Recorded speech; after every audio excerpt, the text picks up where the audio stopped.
So, to get to the point, I've been thinking about how to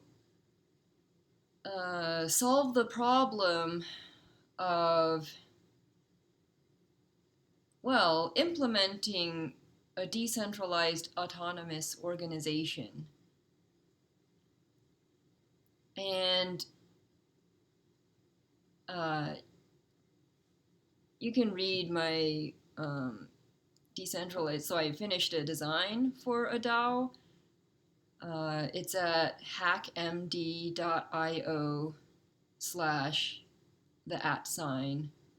the mathematician is in.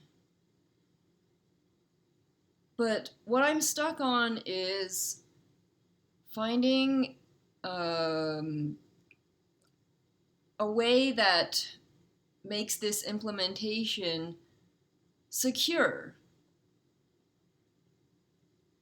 So people's privacy is respected, but at the same time, transparency is maintained. Um, so it's distributed in peer to peer, and at the same time, not completely hackable and, you know, online for the world to hack or surveil. And all the solutions I come up with, they either involve requiring people to have technological know-how or tools, devices that would make it undemocratic, because then people who don't have access to those would be at a disadvantage, which is not the point of decentralization nor DAO. Um, or there are solutions, but they're hackable. Like they require that people, have use the internet, which can be used to track them, to find their IP address, to find their devices, to match their identity through data analysis. And ultimately, that's not democratic either, because either the privacy is restricted to the 1% while the 99% are being surveilled, or the transparency applies to the 99% but not to the 1%. So, how do we find a solution to an internet, a blockchain, a decentralized autonomous organization, just a way of uh, funding things and making decisions, um, and financial transactions that is truly democratic, truly decentralized. And rather than striving for complete privacy or complete transparency, we just strive for equal privacy and equal transparency of all. Meaning that if they can see our data, we can see their data. If they can surveil us, we can surveil them. Well, how do we achieve this? Well, so then I realized that maybe we need to look beyond just the internet as it is today in 2019 and look towards quantum internet. uh, and post-quantum cryptography, and all these quantum phenomena that allow you to detect when someone is observing uh, your qubits, or yeah, quantum messages. Okay, but there to that, and it's not completely democratic either. RSA has been broken by quantum computing, but it's only accessible by the very rich, usually very large institutions. It's definitely not accessible by all. Um, and if you really want to find a solution without creating more problems, because ultimately any tool, any encryption method, any computer, quantum computer, whatever computer, um, history has shown that all technologies, weapons, can be used for good, but then they can be used for evil. Hacking was once used for freedom, and now it has fallen into the hands of those who use it for surveillance. Nuclear weapons were once used for preventing more lives being lost in World War II. And now they are used, well, we all know about Fukushima. That radiation has been spreading from Japan across Asia, and it's just keep going westward, already reached Eastern Europe actually at the moment. So then I realized, well, maybe we need to think outside of the box. Maybe it's beyond thinking. It's if there's a solution that you can, like, technology arms race, or if there's a problem that you can technology your way out of, chances are it's not a very big problem that you're solving. If there's a problem that you can think your way out of, chances are it's, it could be bigger, but it's still not a very big problem. For a huge, a huge problem like this, like what's going on in our world right now, it makes sense that it requires more than just a simple fix. Well, not so much well, it's simple in a sense, but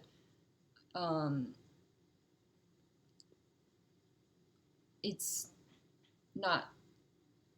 It's more out of the box. I don't know. Okay. It makes sense that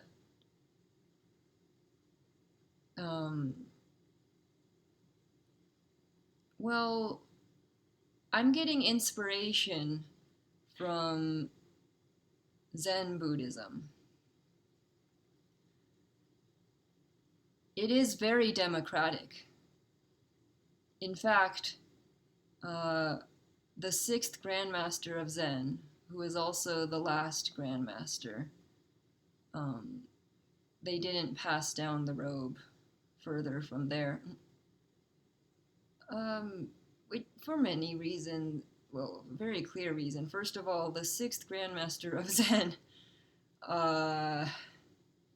was never accepted by the mainstream. A literate woodcutter.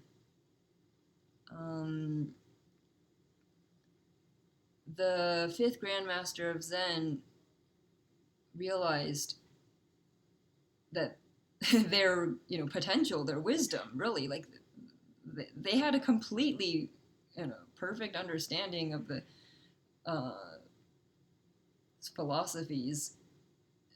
um, they could read the sutras and completely understand it, but not just understand it. Like they like were it. They acted on it. But anyways, um, and applied it, like just applying wisdom to everyday problems, to life. Uh, but they had to secretly transmit um, the robe, you know. But like grandmasters know that anyone who understands Zen, in fact, knows that it's not the robe that matters. It's the teachings, the understanding, the wisdom being passed down that matters. And well, they did this in secret because as soon as even the other Zen students found out, they got jealous. There were so many people going after this sixth grandmaster. They had many people trying to kill them. They escaped. Yeah, um, and were on the run quite a lot. Yeah, it's interesting how they escaped. It was really the wisdom that saved them. Uh, Oftentimes, their pursuers um,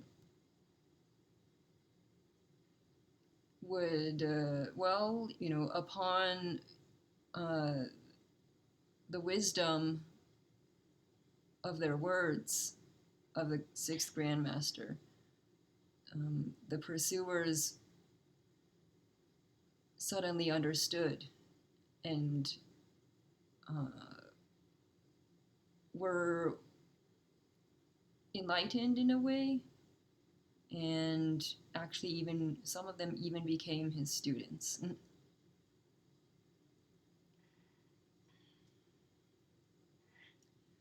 But I hope that people will understand upon reading this, or listening to this rather. So, as you can see, Zen Buddhism, or whatever you want to call it, it's completely democratic because even an illiterate woodcutter can be a grandmaster of it. And it can be passed down um, by words, by just even existence, actions, history, just stories, even. So I want to share the main sutra of Zen Buddhism, the Prajnaparamita Sutra. There is a wonderful commentary on this sutra by Huineng, the sixth grandmaster of Zen. And it has been translated into English by Thomas Cleary of Harvard University. So here's Huineng's preface before I talk about the Prajnaparamita Sutra, also known as the Diamond Sutra itself. The Diamond Sutra has no form as its source, no abiding as its substance, subtle being as its function. Ever since Bodhidharma came from the West, India that is, to communicate the intent of this sutra, he got people to realize noumenon. I think that really just means like non-attachment, non-duality, emptiness, yeah, and see essential nature. It was just because people of the world do not see their own essential nature that the teaching of seeing essential nature was established. If people of the world clearly see the original body of reality as is, then it is not necessary to establish a teaching. This sutra is read and recited by countless numbers of people, lauded and eulogized by infinite numbers of people. Over 800 people had composed commentaries and explanatory notes, the reasoning they expound each being according to what they see. Yet, though perceptions may not be the same, truth has no second. Those who have earlier developed higher faculties will immediately understand on hearing once. Those who do not already have insight may read and recite many times without understanding what Buddha meant. That is the reason for interpreting the meaning of the sage to remove students' doubts. If you get the essential message of this sutra beyond a doubt, you do not need explanation. The good things expounded by the realized ones since time immemorial are expounded for the purpose of eliminating ordinary people's bad attitudes. Sutras are sayings of sages, which teach people who listen to them to transcend the profane and realize the sacred, forever stopping confusion. This one scroll sutra originally exists in the essential nature of all living beings. People who do not see it themselves just read and recite written letters. If you realize your original mind, you will realize for the first time that this sutra is not in written letters. If you can clearly understand your own essential nature, only then will you really believe that all the Buddhas emerge from this sutra. Now, I fear that people of the world will see Buddha outside their own bodies, or pursue the sutra externally, without discovering the inner mind, without holding the inner sutra. Therefore, I have composed this Secrets of the Sutra to get students to hold the sutra of the inner mind and clearly see the pure Buddha mind themselves, beyond number, impossible to conceive. If students of later times have doubts on reading the scripture, when they see this interpretation, their doubts will melt away, and then they won't need the secrets anymore. What I hope is that students will all see the gold within the ore and use the fire of wisdom to refine it out, when gold remains. Our original teacher, Shakyamuni Buddha, spoke the Diamond Sutra in Shravasti. By the way, that's a place in India, in ancient India. As Subhuti raised questions, by the way, Subhuti is an elder, wise man, who also is very highly versed, has a pretty advanced understanding of Buddhism at the time. As Subhuti raised questions, the Buddha very compassionately explained for him. Subhuti attained enlightenment on hearing the teaching and asked Buddha to give the teaching a name according to which later people could absorb and hold it. Therefore, the sutra says, the Buddha told Subhuti, "This sutra is named Diamond Prajnaparamita, and you should uphold it by this name." The Diamond Prajnaparamita spoken of by the realized one takes its name from a metaphor for the tree. Diamond is extremely sharp by nature and can break through all sorts of things. But though diamond is extremely hard, horn can break it. Diamond stands for Buddha nature. Horn stands for afflictions. Hard as diamond is, horn can break it. Stable though the Buddha nature is, afflictions can derange it. Even though afflictions may be intractable, prajna knowledge can destroy them. Even though horn may be hard, fine steel can break it. Those who realize this principle clearly see essential nature. The Nirvana Sutra says, those who see Buddha nature are not called ordinary people. Those who do not see Buddha nature are called ordinary people. The metaphor of the diamond, expounded by the realized one, is for the sake of people in the world without stability of nature. They may recite the scripture, but illumination does not develop. If they would practice inwardly as well as recite outwardly, they would be equally illumined. If they are not firm within, stability and insight are lost. If they practice mentally as well as recite verbally, stability and insight will be equal. This is called the ultimate end. Gold is in the mountain, but the mountain does not know it is precious, and the treasure does not know this is a mountain either. Why? Because they are inanimate. Human beings are animate and avail themselves of the use of the treasure. If they find a metal worker to mine the mountain, take the ore, and smelt it, eventually it becomes pure gold, to be used at will to escape the pains of poverty. So it is with the Buddha nature in the physical body. The body is like the world. Personal self is like the mountain. Afflictions are like the ore. Buddha nature is like the gold. Wisdom is like the master craftsman. Intensity of diligence is like digging. In the world of the body is the mountain of personal self. In the mountain of personal self is the ore of affliction. In the ore of affliction is the jewel of Buddha nature. Within the jewel of Buddha nature is the master craftsman of wisdom. We employ the master craftsman of wisdom to drill through the mountain of the personal self and discover the ore of afflictions, smelt it in the fire of awakening, and see our own adamantine Buddha nature, perfectly luminous and clear. Therefore, the diamond is used as a metaphor, and hence the name. If you only understand but do not act on it, there is the name without substance. If you understand the meaning and put it into practice, name and substance are both there. If you don't cultivate it, you are an ordinary mortal. If you do cultivate it, you are the same as a sage, or an immortal. Therefore, it is called diamond.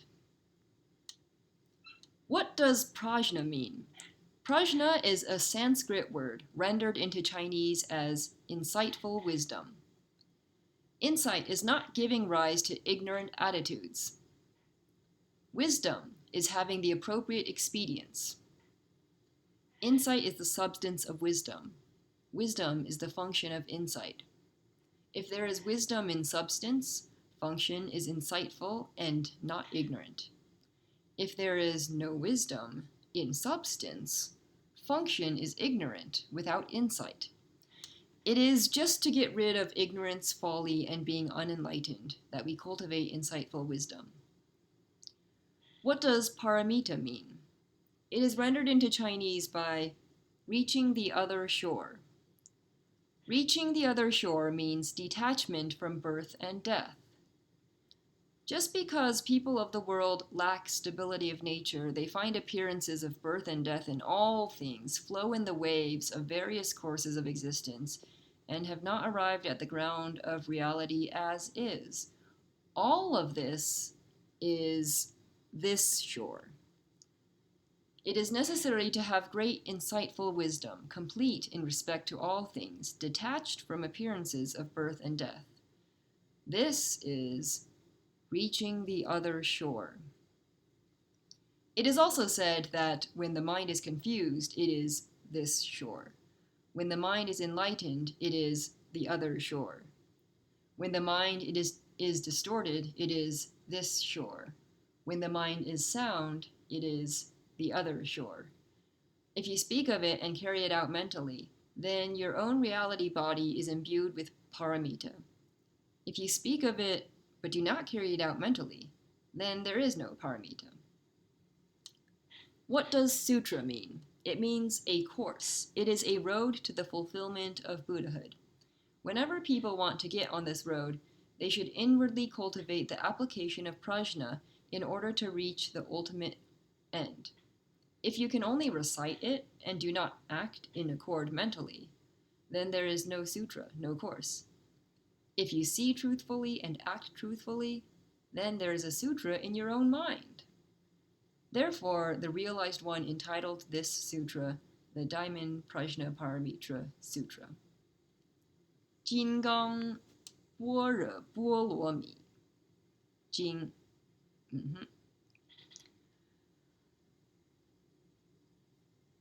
All right. So, the Diamond Sutra was actually a conversation between Buddha,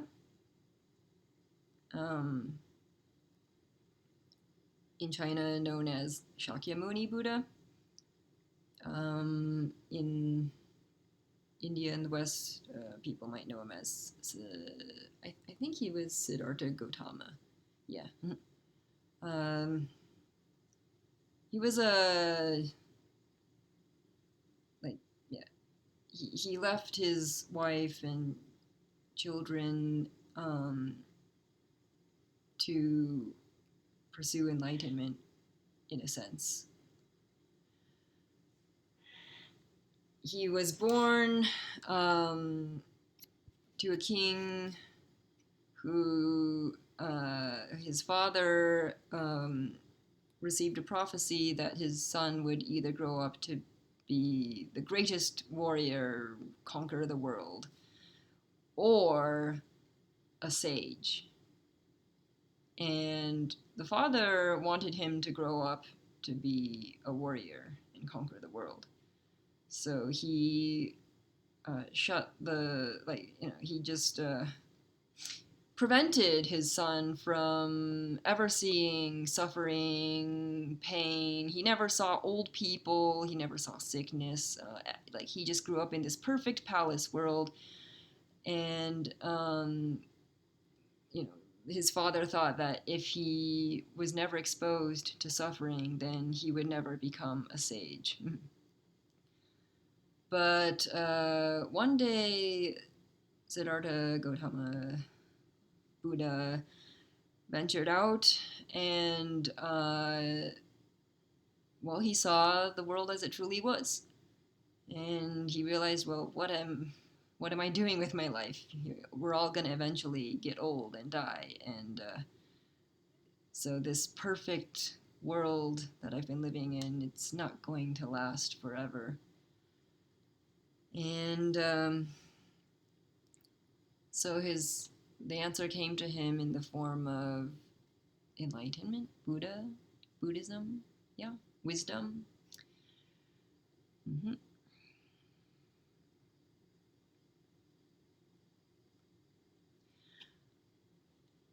And the Diamond Sutra is a conversation between Buddha and the elder wise man Subhuti, and it was recorded by another disciple.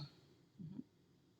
This was way before the sixth Grandmaster of Zen, way before Huino. I just wanted to point out two verses, like, it's kind of like chapters, but I mean they're short. There's total 32 chapters, and I just really liked, just chapter 11 and chapter 14 really stood out, especially applicable to the solution to privacy, transparency, and surveillance. If I were to summarize Zen Buddhism in one word, it would be non-duality. And so there's neither duality nor non-duality, neither non-duality nor non-duality.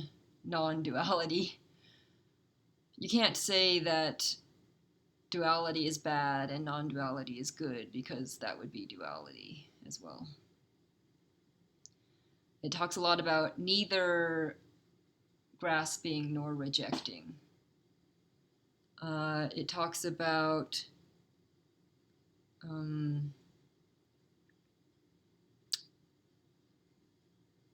now this is kind of like Buddhism, which can be summarized as non-attachment. It can also be summarized as compassion.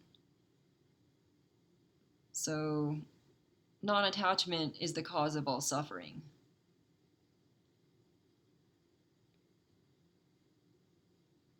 Once you think about it, everything starts from desires. But if you can gain something, you can lose something. What goes up goes down. For every action, there's an equal and opposite reaction. Conservation of karma. karma is a type of conservation. So, indeed, desires and the related attachments are the source of all suffering. um, but there's another aspect of Buddhism, which is compassion for all beings. Because it's like the golden rule: do unto others as you would have them do unto you. It's we're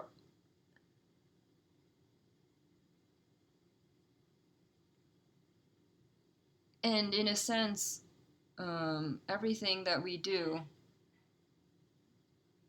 tends to get done to us. So might as well put ourselves in the place of others and empathize with them. Um, or else we'll end up in their place anyways.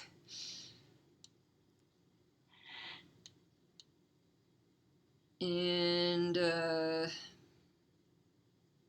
meanwhile, these all kind of have a connection to Taoist philosophy. Philosophy, not the religion.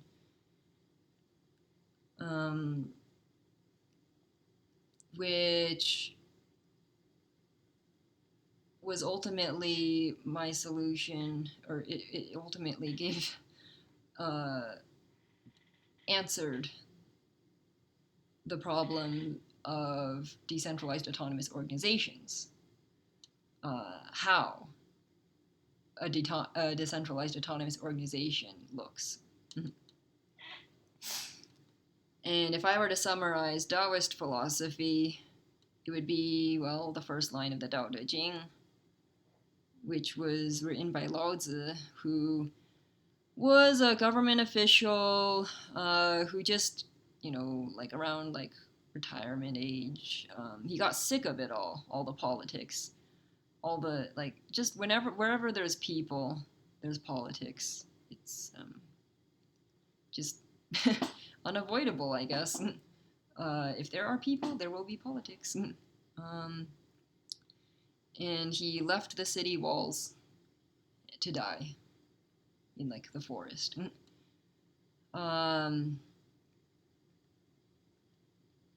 Just to be with nature and away from politics and corruption.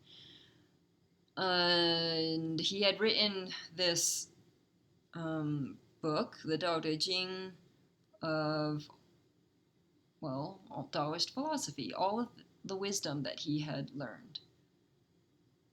And the gatekeeper persuaded him to leave it and pass it down, before he left. But anyways, the first line goes, "The Tao that is spoken is not the true Tao. The name that is named is not the true name." So it's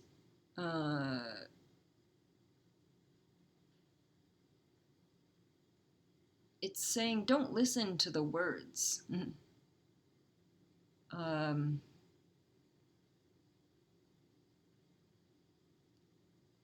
Like, words can't describe it.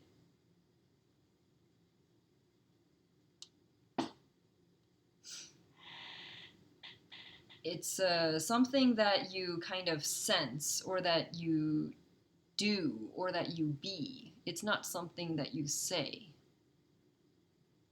You can understand it that way without words.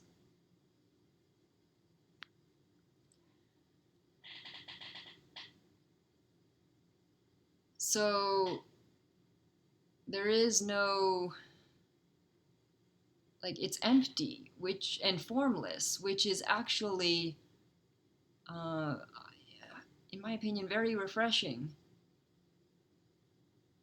It's free of politics. It's completely natural. It's just, there are no rules like, this is good, that is bad, and like, Confucianism is all about like, okay, like, the order of importance of like your parents and your spouse and your children and yourself and things like that.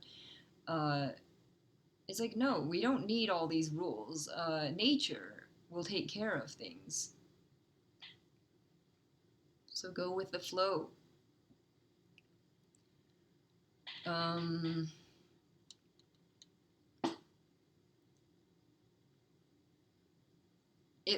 Taoist philosophy, it actually borrows a lot. It uses a common metaphor of water.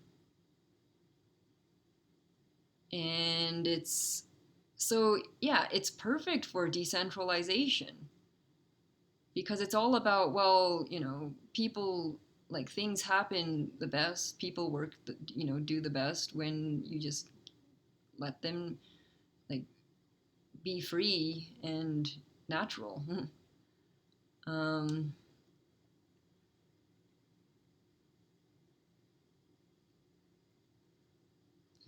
Similar to how the free market has worked for economy, because the economy just works the most efficiently and smoothly when you just let it be free and let nature take care of it. Well, that's what Taoist philosophy is like, I guess, for um, organizations, for society, and of course in your in for the individuals to use. So, but now that I'm turning towards the implementation of DAOs, I'm finding that Zen Buddhism, at least these two chapters, really stand out. So I'm just gonna read it. First, the sutra, which is in Chinese, and then there's a wonderful song version of it, of the entire thing, which makes it so much easier to remember and so much more fun to recite.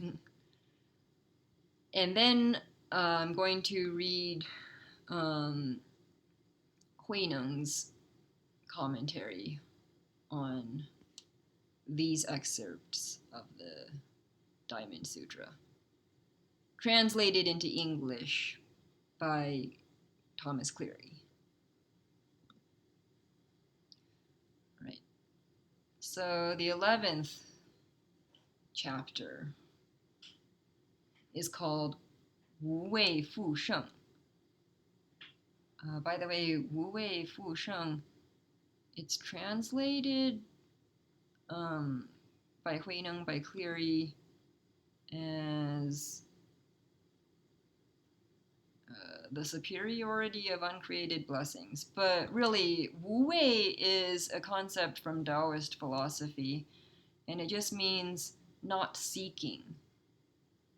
So you're not doing things for an ulterior motive. You're not doing things to seek a reward. It's just going with the flow with nature. Neutral. There's no like, oh, I want this, I don't want that, or this is good, that is bad. It's just neutrality. It's not apathy, though. It's not negative, it's not positive, it's neutral. 须菩提，如恒河中所有沙数，如是沙等恒河，于意云何？是诸恒河沙宁为多不？须菩提言：甚多世尊。但诸恒河尚多无数，何况其沙？须菩提，我今实言告汝：若有善男子、善女人，以七宝满耳所恒河沙数3000大千世界，以用布施，得复多不？须菩提言：甚多世尊。佛告须菩提：若善男子、善女人于此经中，乃至受持四句偈等，为他人说，而此复得圣前福德。Okay. And here comes a wonderful version. So Huang Huiyin, or her English name is Imeeoo, spelled Imeeoo. Yeah, it might be Imeeoi, but yeah. Either way, there's an O and maybe another letter after that. Okay, so and you can find her like in Chinese and English in all the normal places. All right. And she sang, just turned the entire Diamond Sutra into a song.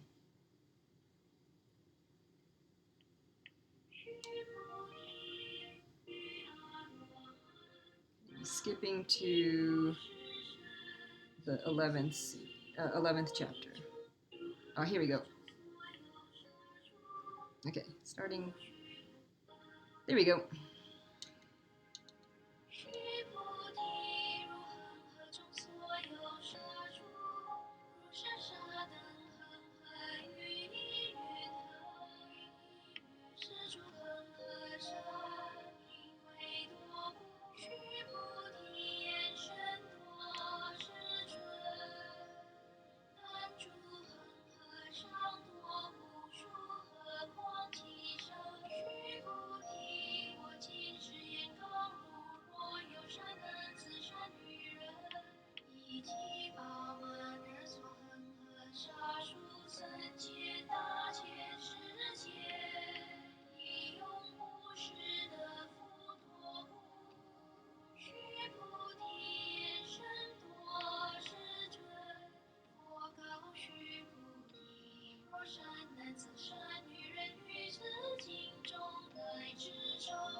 Okay.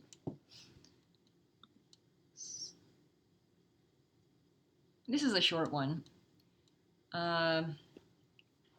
Translated into English, the sutra says, Subhuti, suppose there were as many Ganges rivers as there are grains of sand in the bed of the Ganges River. Would the grains of sand in all those Ganges rivers be many? Subhuti said, very many, world-honored one. The rivers themselves would be countless, let alone their sands. Subhuti, I am telling you the truth.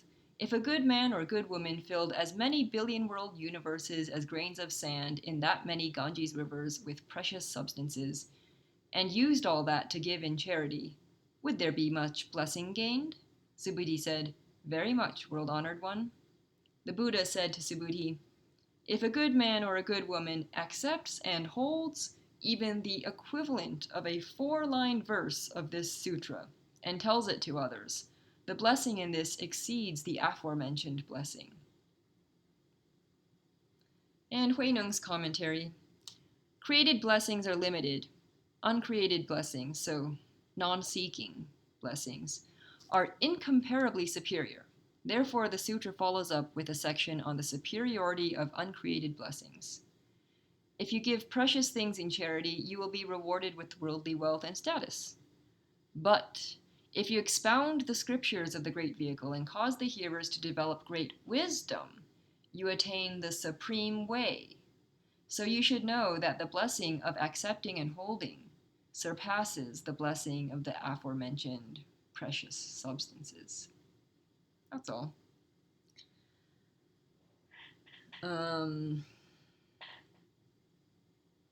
So you spread wisdom to a river full of sands. And each of those sands is in an entire river. And each of those rivers is full of sands. And the wisdom spreads to all of those sands. So you see, the wisdom spreads to rivers upon rivers upon rivers upon rivers. Like atoms upon atoms upon atoms, or quanta. Yeah. It's way more democratic and yeah, way more fundamental contribution than a bunch of precious substances like gold.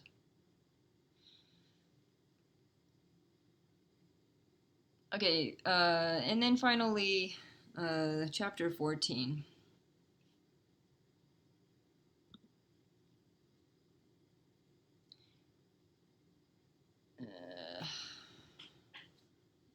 Look at that one character.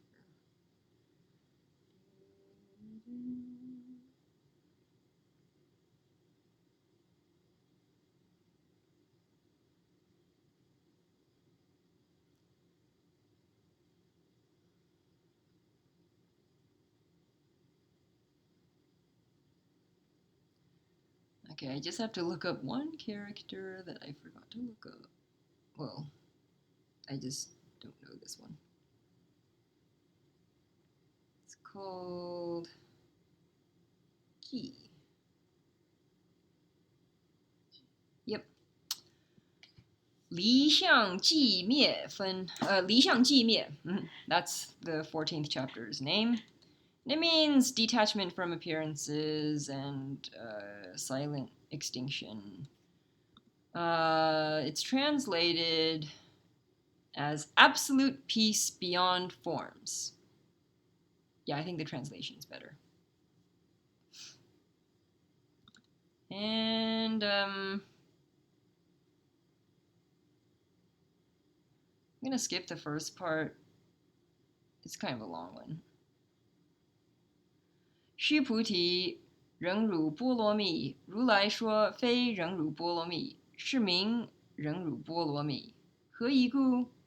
须菩提，如我昔为歌利王割截身体，我于尔时无我相，无人相，无众生相，无寿者相。何以故？我于往昔节节之解时，若有我相、人相、众生相、寿者相，应生叹恨。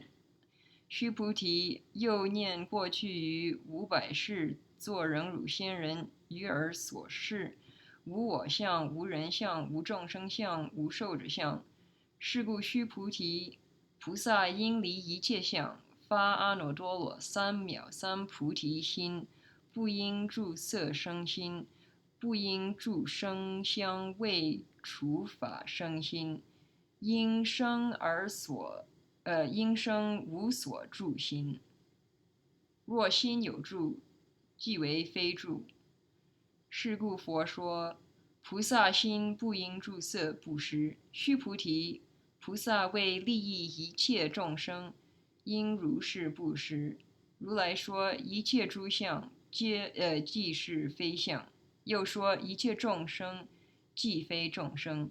须菩提，如来是真语者、实语者、如语者，不诳语者，不疑语者。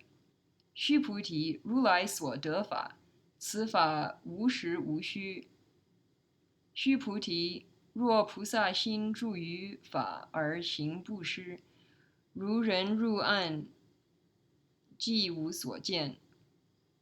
若菩萨心不住法而行布施，如人有目，日光明照，见种种色。须菩提，当来之世，若有善男子、善女人，能于此经受持读诵，则为如来以佛智慧，悉知是人，悉见是人，皆得成就无量无边功德。and sung by Ime Oi. Oh yeah, I believe her name is spelled, or her last name is spelled O-O-I.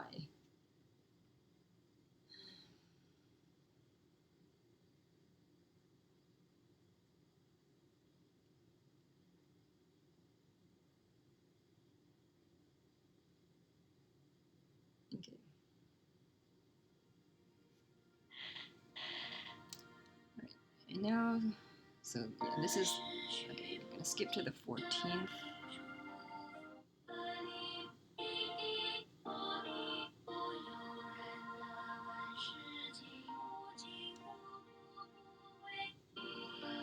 Okay.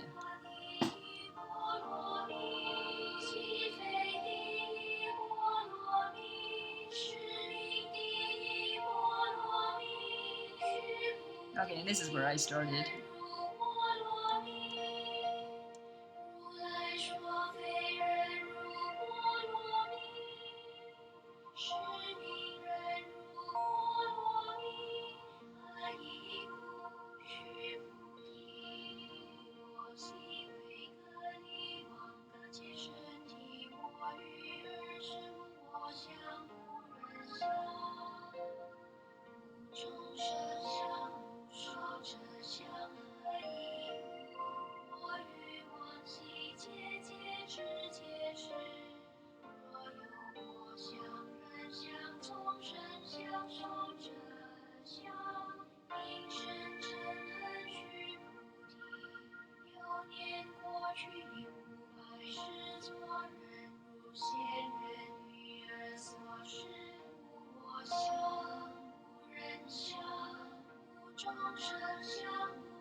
So, yeah, this is the part of the 14th chapter that stood out to me.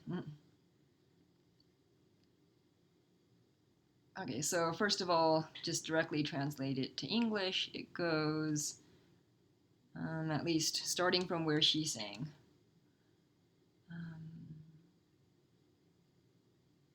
Actually, I'm gonna start. I think the English translation, it's fine to read the whole chapter. Yeah. So, if you directly translate it, it goes, Then Subhuti, hearing the exposition of this sutra, profoundly understood the import. Weeping, he said to the Buddha, "It is wonderful, wonderful, world-honored one, how the Buddha expounds such an extremely profound scripture. With what all the insight I have gained since long ago, I have never gotten to hear such a sutra. World-honored one, if there are any people who get to hear this sutra and have pure faith, this gives rise to the manifestation of truth. One should know that such people accomplish the most wonderful virtues. World-honored one, this manifestation of truth is not a form. Therefore, the realized one says it is called the manifestation of truth.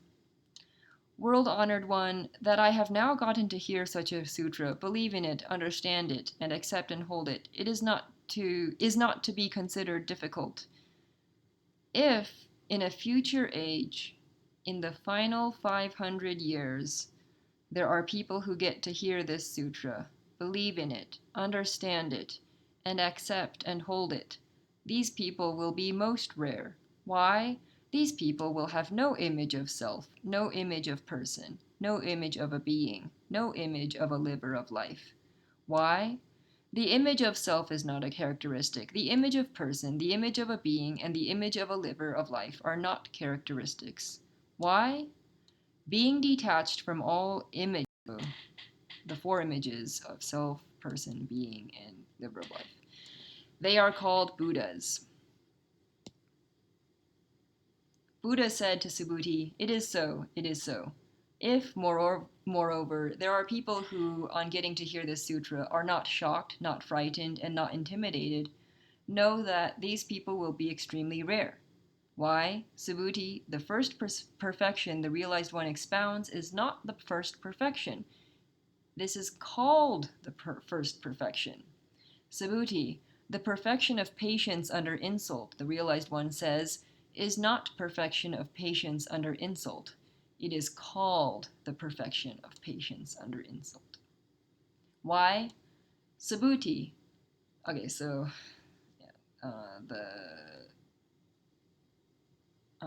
what the first perfection of the realized one expounds is not the first perfection. That's where the singing started. Okay. And then after that, Subhuti, the perfection of patience under insult, the realized one says, is not perfection of patience under insult. That's where I started with my reading in Chinese. And then continuing on from there. Why? Subhuti, it is like when I was dismembered by King Kali long ago. At that time, I had no image of self, no image of person, no image of being, and no image of a liver of life. Why? As I was being dismembered in the past, if I had had an image of self, an image of person, an image of being, and an image of a liver of life, I would have become angry and hateful. Note that reading that is so hard because if you put yourself in the place of someone undergoing an experience like that, if you try to empathize with them, that is like, this is just absolutely violent and savage treatment. And in fact, we'll learn that Kali means savage and immoral, evil tyrant. And it brought me to tears, actually.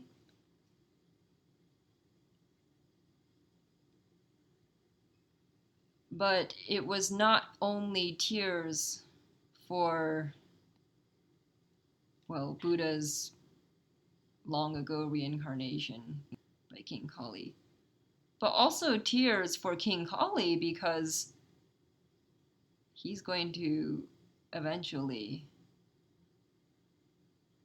be put in the place of the one being dismembered.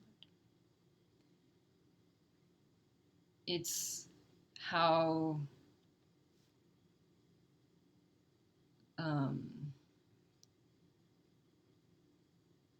karma works.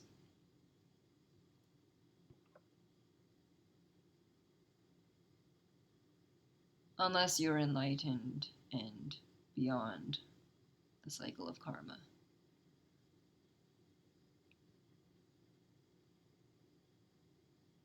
Or compassionate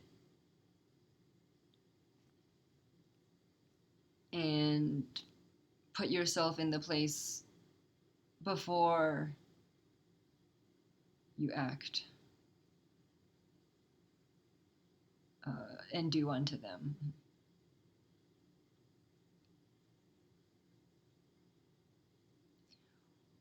Or unless you have the wisdom to not do such a thing in the first place.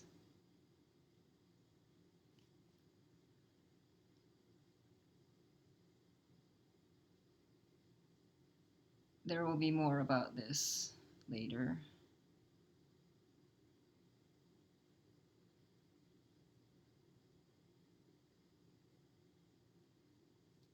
Specifically,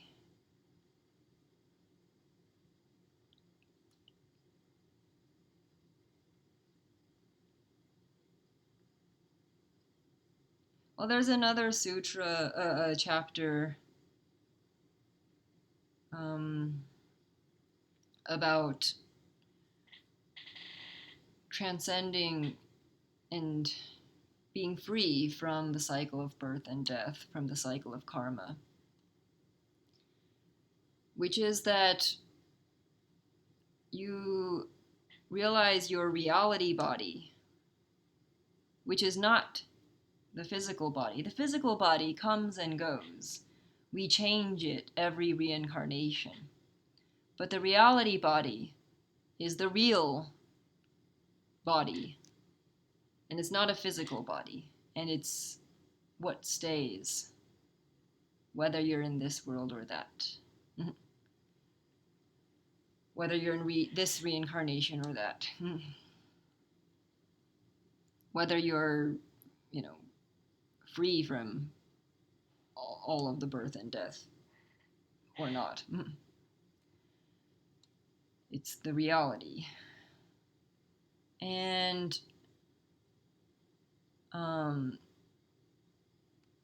it's the physical body, like the physical body is not the source of anything. It's just affecting the reality body. And if you do bad things in your physical body, then the reality body will tend to reincarnate into bad physical states. If you do good things in your physical body, the reality body will tend to reincarnate and not reincarnate. Well, it will tend to reincarnate not into bad states. Mm-hmm.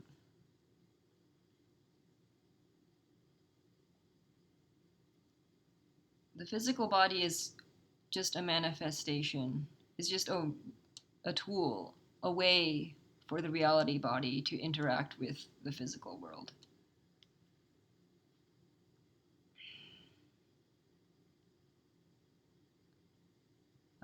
There's a lot more about this, but basically, there's the physical world, the world of matter. But it comes from the astral world, the world of pure light, but it's a subtle light. It's not a physical light. It's like the light of when you die, the light of the soul. It's that type of light. That and yeah, that's the world when we die, where we go, the astral world.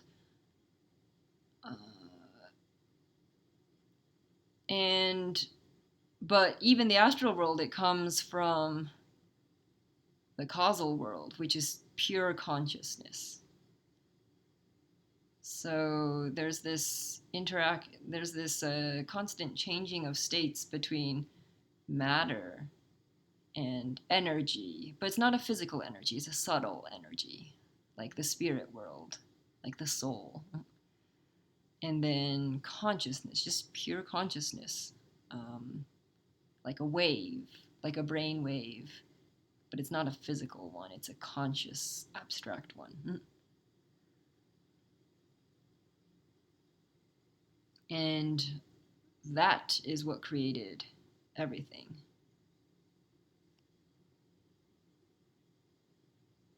Like, if you ever wanted to know what is beyond the universe, what existed before the universe, before the Big Bang 13.8 billion years ago, then you'll meet the astral world. And if you want to know what existed before the astral world,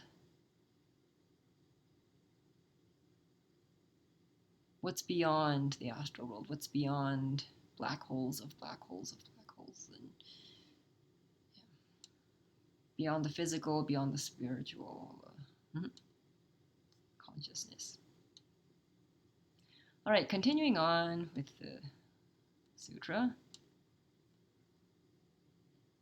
Subhuti, I also remember that in the past I was a wizard of forbearance for 500 generations, and during all that time I had no image of self, no image of person, no image of being, no image of a liver of life. Therefore, Subhuti, bodhisattvas should aspire to enlightenment detached from all images. They should not activate the mind dwelling on form. They should not activate the mind dwelling on sound, scent, flavor, feeling, or phenomena. They should activate the mind that does not dwell on anything. If the mind dwells anywhere, this is an abode.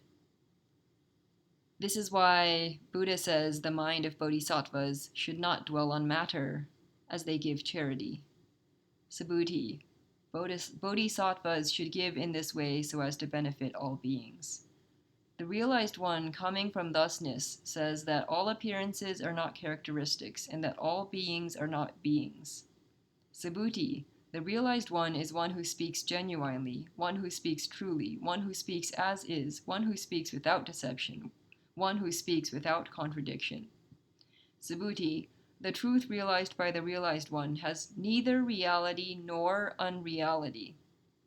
Subhuti, if bodhisattvas practice giving in charity with their minds dwelling on things, they are like people who have gone into darkness and so see nothing.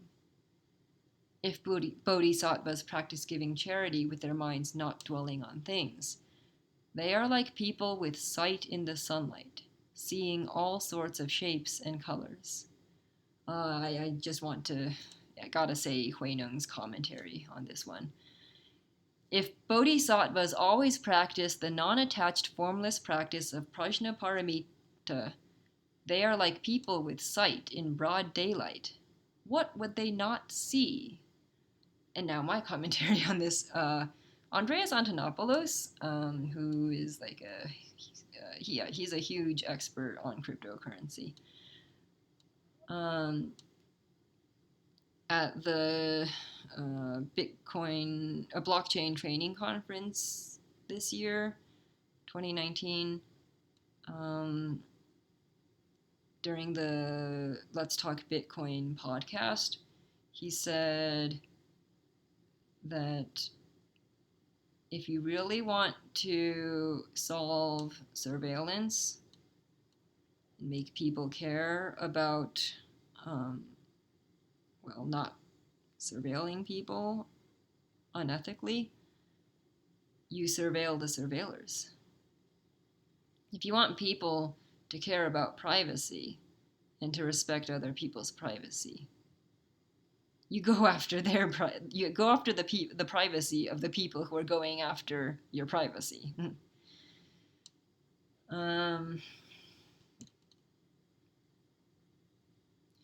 And I think that would help us achieve equality of privacy, equality of transparency. But you do not fight hate with hate. You do not fight evil with evil. You do not shout to achieve silence, and you do not war to achieve peace.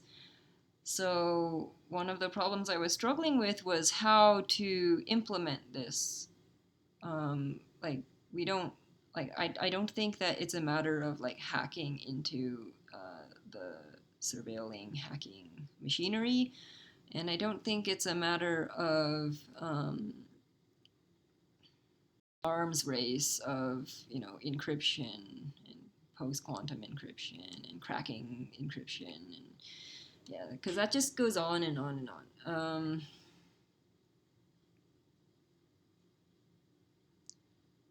Like you'd have to change the devices that are doing the encrypting.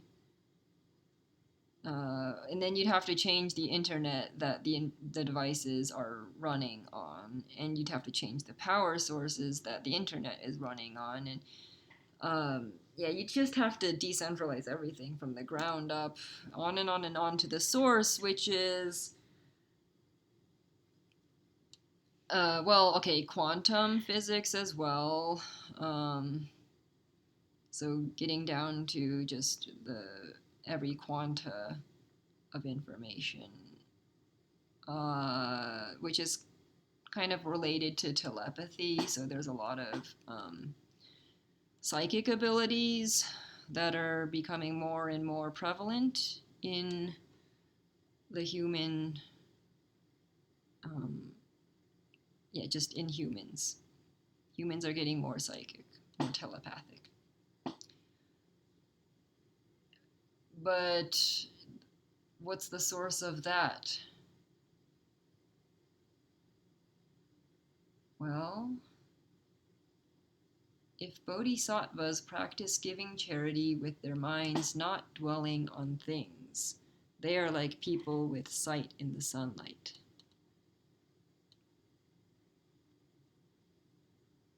When your mind is clear, it can see clearly.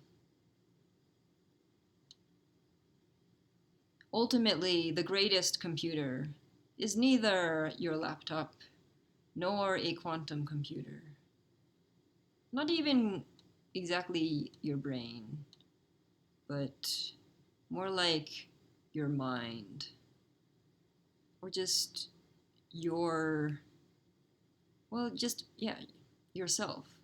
We are all computers, the greatest quantum, biological, electrical, like, yeah, computers out there. And so, in that sense, everyone has access to a computer. Now on with the sutra. Subhuti, in future ages, if there are good men and good women who are able to accept and hold this sutra, read and recite it, the realized one will know and see all of these people by means of enlightened wisdom. All of them will develop infinite, boundless virtues.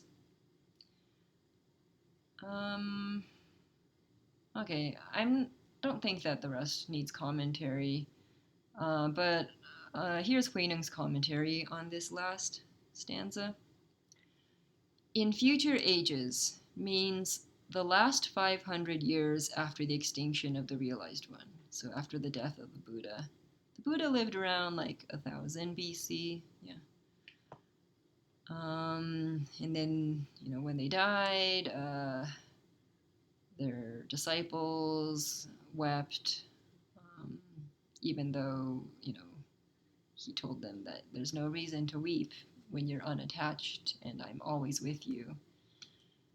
Um, and trouble brewed because kings from various kingdoms came to pay their respects, and then immediately started fighting over who gets to keep the ashes of the Buddha.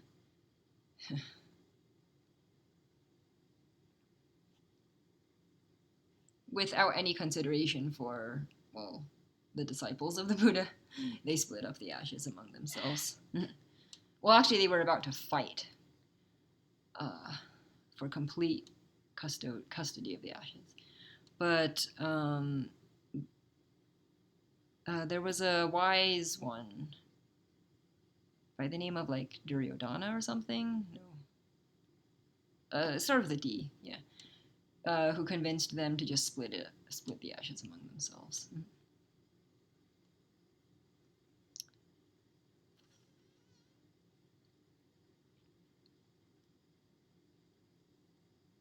So,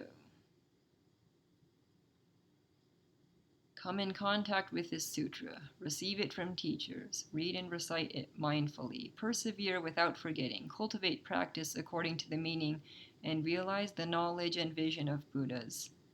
Then they can accomplish unexcelled enlightenment. By this, the Buddhas of the past, present, and future know them all.